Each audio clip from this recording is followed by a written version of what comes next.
That works. How many here today are glad that they have a brain that works? What does that say about the ones who didn't raise their hand just now? I mean, what are you thinking? You're not thinking. How about this one? Are you ready for this? How about I can't even say the word. A sympathetic, say it with me. Sympathetic, heart of sympathy. There you go. Shows you how sympathetic I am. You know, the truth is, that's really, I think, one of the best ways to describe a pastor's heart. It should be, but it should be the heart of each and every one of us.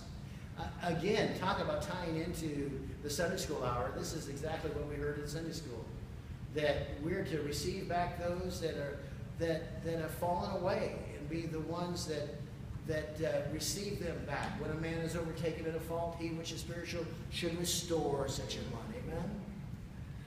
Amen. And you know, after it's all said and done, wouldn't you like to be able to say, as Paul did, not at the end of the day, but at the end of your life, that you have a clear conscience? Amen. That wrong decisions, spurred on by a wrong heart and wrong spirit of greed, didn't take control of your life, didn't destroy your life or your family's life. Wouldn't it be wonderful to be able to say that you made the choice to live beyond bribes, live beyond the temptations that are out there?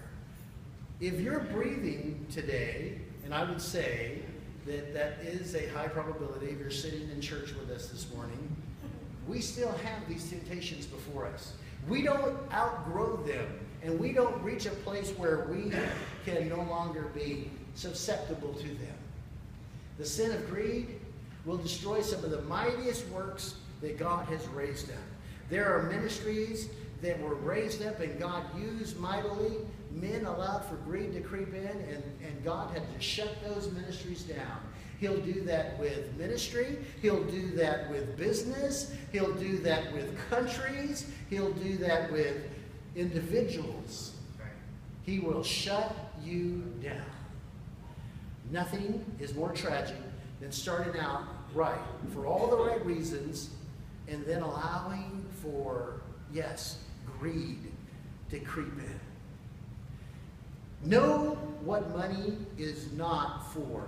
In other words, know that money is not an end in itself by any means. If you're sitting here this morning and you're thinking, preacher, you can finish this up and get done preaching because I've already made up my mind, if I could just get a little bit more money, a little bit more stuff, we would be okay. We would be set. How many people felt that way in the Philippines a few years ago, or actually in Japan? I'm going all the way. Philippines have been hit just recently, but remember, it wasn't in 2004 that giant tsunami hit the Philippines, and I know it was over 100,000 people were dead that quick. Can I just say something? We don't know what tomorrow will bring. We have no promise for tomorrow.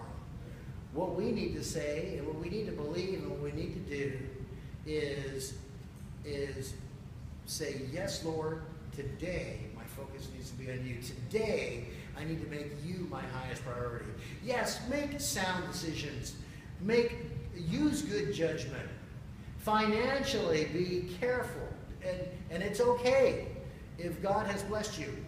But know this, it is all God's in the first place. And give him praise and glory for what he's done.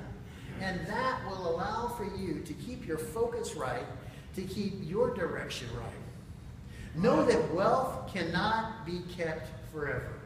It really is true. Easy come, easy go. Sometimes it was hard to come by, and it was very easy to see it go. Amen? And I love this verse, and it really is true, and it matters to me that this verse doesn't come to a place where it's no longer useful. Matthew chapter 6, verse 19 says, lay up not for yourselves treasures upon earth, where moth and rust doth corrupt, and where thieves break through and steal. As we close this morning, would you do a little business with the Lord? Would you ask Him to allow for you to be honest with yourself and examine your heart? And just kind of do that little checklist. Go along that line and ask yourself, am I doing this for the right reason?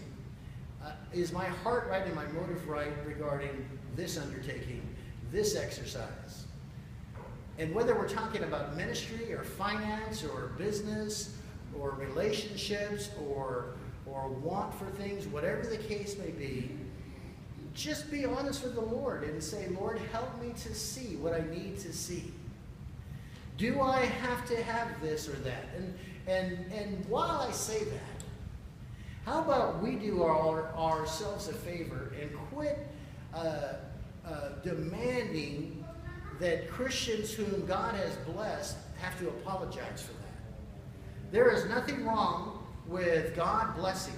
There's nothing wrong with someone being able to enjoy that blessing. And in many cases, they're probably doing a better job of keeping their head right and their focus right and serving the Lord than a lot of us who have a lot less. This examination is for me. This examination is for you to stop and say, Lord, help me to see. Help me to know that my heart is right, that my spirit is right, that this grievous sin, this sin of greed, can destroy me and my family and my church and the work that God has called me to. Those of you who are just starting out, know this: good men, much better men than I, have fallen because they have allowed themselves to be pulled into the world by the sin of greed. Oh, let the Lord speak to our hearts this morning. Let's all stand.